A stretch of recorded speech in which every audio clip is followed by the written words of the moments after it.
భారత్ క్రికెట్లో సీనియర్ ఆటగాళ్ల శకానికి మెల్లిగా తెరపడుతోంది.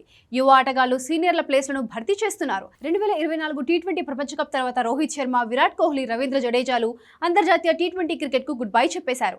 దీంతో ఈ ముగ్గురు లేకుండానే భారత్ టీ20 ఫార్మాట్లో జరుగుతున్న ఆసియా కప్లో ఆడుతోంది.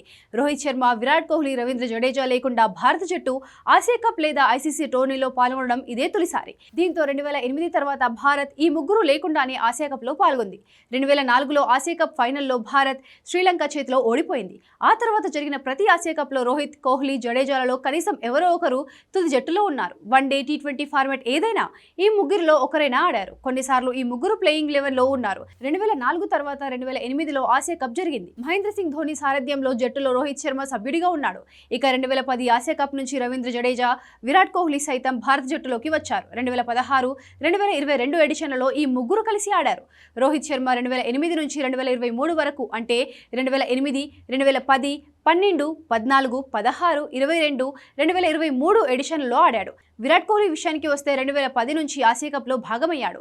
పని భారం దృష్ట్యా 2018 టోర్నీ ఆడలేదు. ఇక రవీంద్ర జడేజా 2010 నుంచి ఆసియా కప్ ఆడాడు. ఆసియా కప్లో రోహిత్ శర్మ మొత్తంగా 37 మ్యాచ్లు ఆడాడు. కోహ్లీ, జడేజాలు 25 మ్యాచ్ల చొప్పున ఆడారు. ఇందులో వన్డేలు, టీ20లు కలిపి ఉన్నాయి. రోహిత్, కోహ్లీలు టెస్ట్ టీ20లకు వీల్కోడ్ పలికితే జడేజా టీ20లకు దూరమయ్యాడు. ఈ ముగ్గురు కలిసి మళ్లీ 2027 వన్డే ప్రపంచ కప్లో ఆడే అవకాశం ఉంది.